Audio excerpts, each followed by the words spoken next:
Finalmente, Dragon Ball Daima lançou e que anime, senhoras e senhores, que anime belíssimo, uma história super interessante, mas chega de enrolar porque tem muita coisa para discutir, então bora pro vídeo. Bom, esse episódio ele consiste mais como uma recapitulação tanto do Dragon Ball como um todo, como também da saga Buu, e também foca nos novos vilões desse anime e as suas motivações e seus planos. Logo de início, a gente teve uma revelação bem interessante, que é o Degesso, ele ser irmão do Kaioshin, e pelos trailers, realmente dá a entender isso, porque ele se parece muito com o Kaioshin, só que fica aquela dúvida, por que ele tá no mundo dos demônios, enquanto Kaioshin estava no mundo dos Kaiô, porque eles não estão juntos? E eu acho que esse anime deve responder no futuro isso. Não só isso, como também tivemos a revelação de que os Namekuseidins, eles eram originalmente do mundo dos demônios, e algo bem legal é que meio que já foi falado isso, meio que indiretamente, porque lá na saga Frieza, se eu não me engano, foi o grande patriarca que falou isso, de que eles falam de que os Namekusei vieram de outro mundo e acabaram morando em Namekusei. Então foi bem legal que eles estão meio que conectando, meio que tá adicionando mais a lore de Dragon Ball. Esse primeiro episódio de Dragon Ball Daima,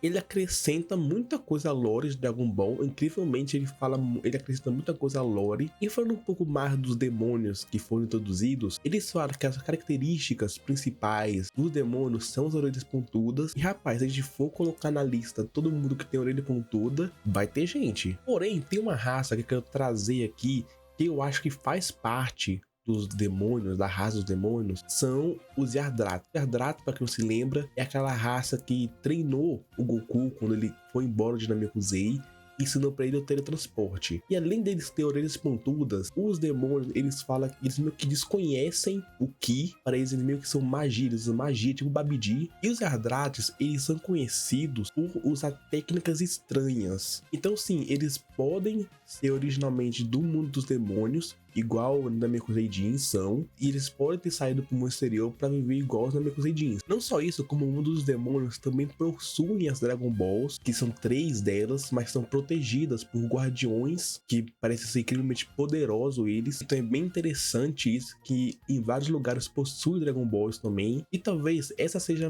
a grande lore, grande centro da história desse Dragon Ball Daima, que deve ser o Goku e o Shin irem atrás das Dragon Balls do mundo demônio para conseguir o desejo de voltar à forma normal. Porque nesse episódio a gente vê o Glório, que é um dos personagens novos, escutando a conversa do Rei dos Demônios, ouvindo ele falar que vai rejuvenescer o Goku e os outros para que isso não seja um problema. E vemos eles indo para o mundo exterior, que é o universo e tudo mais, e vemos que aqui é citado o universo 7. Então mesmo o Dragon Ball Daima, ele sendo a continuação direta, esquecendo e também meio que esquecendo o Super, ele ainda assim pega alguns conceitos do Dragon Ball Super, como os universos, e nisso conhecemos o Namekuseidin, que vive no mundo dos demônios e que criou as esferas de lá. E vemos ele fazendo uma coisa bem interessante, que nunca foi visto antes, que foi ele conseguir meio que atrair as esferas do dragão até ele. Porque, querendo ou não, qualquer Namekuseidin que já apareceu e consegue criar as esferas do dragão, eles quando precisavam delas, pediam para alguém ir atrás pegar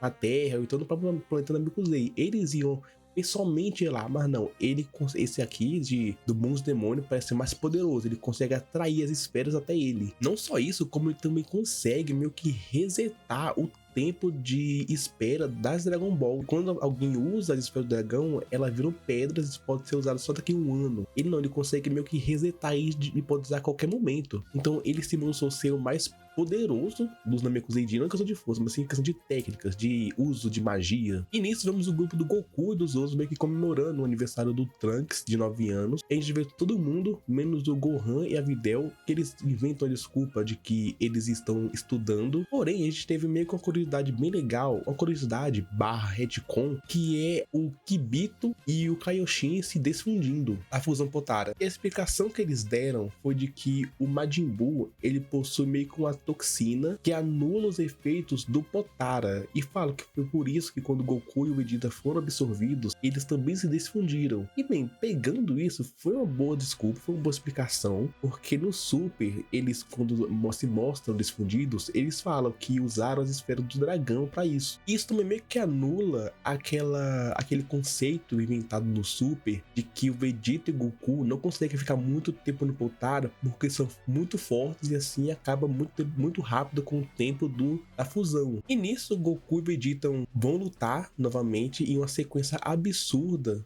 Esse anime ao todo, ele é muito bonito, realmente tá muito bonito esse anime. Tanto mostrando os conceitos dos flashbacks, né, do Z, rapaz, se tivesse um remake de Dragon Ball Z, Dragon Ball clássico, ia ser perfeito, ia ser muito bom. Mas os cenários também que tá muito belo nesse anime. E o episódio, ele meio que acaba com um pedido sendo feito pelo Rei Demônio, que ele fala que quer que todo mundo se transforme em uma criança de 6 anos. E eu acho meio esquisito esse desejo, porque ele fala todos aqueles que lutaram contra o Buu. Porém, mostram que a Bulma, a Tite, o Rico-Telo virando criança. Só que eles não lutaram contra o Buu diretamente.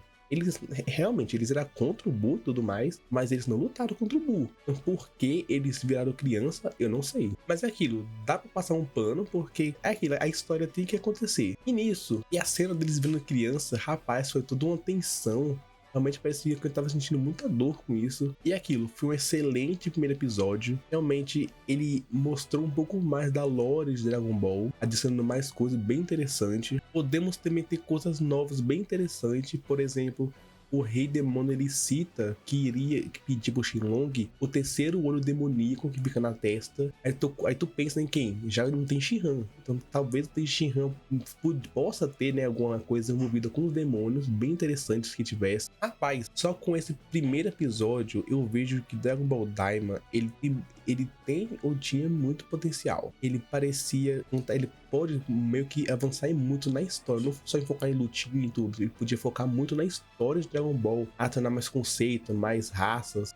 Mas é aquilo, o Akira não tá mais entre nós, então dificilmente após essa primeira temporada de Dragon Ball Daima vai ter uma continuação. Mas ele tinha potencial para ter muita continuação. Ia ser realmente o GT que deu certo. Ele até podia ser o substituto do Super, mas aquilo, uma coisa que eu tenho certeza é que a única coisa que vai continuar de Dragon Ball é o Super. O Super deve continuar sim, o anime Dragon Ball Super. Talvez assim que acabar o Daima, eles devem anunciar, talvez. Porém, uma coisa que não quer calar: Dragon Ball Daima é canon ou não? Bem, mais ou menos. Porque como tem o dedo do Akira, né? O Akira fez a história original, essas coisas. A chance de ser canon é muito grande. Porque a história do Daima, ela é depois do Z, né? Depois do Buu e antes do Super. Então eles não ligam diretamente a nada a história. Claro, no futuro, caso o Super volte, pode ter alguns reaproveitamentos de personagem. Talvez o Glório apareça no próximo arco de Dragon Ball Super, se tiver. Mas muita gente fala que é filler por conta do Kibito e do Kaioshin, que se desfundiram. Bom ponto, bom argumento. Porém, nada impede de eles meio que no final se fundirem novamente. Ela é a cara do Akira, eles se separaram agora, aí no final meio que acontece alguma coisa que eles acabam se fundindo novamente. Aí no futuro, aí sim, eles usam as esferas lá no Super pra se desfundir. Então, tipo, muita coisa pode acontecer. Mas a questão de vocês, o que acharam desse primeiro episódio da Dragon Ball Daima? Gostaram? Comenta aqui embaixo. A gente vai por aqui, não esqueça de se eu gostei, que é muito importante, se inscreva no canal. Primeiro videozinho, então dá aquela moral pra gente, ativa o sininho para não perder os próximos vídeos. Obrigado e até a próxima.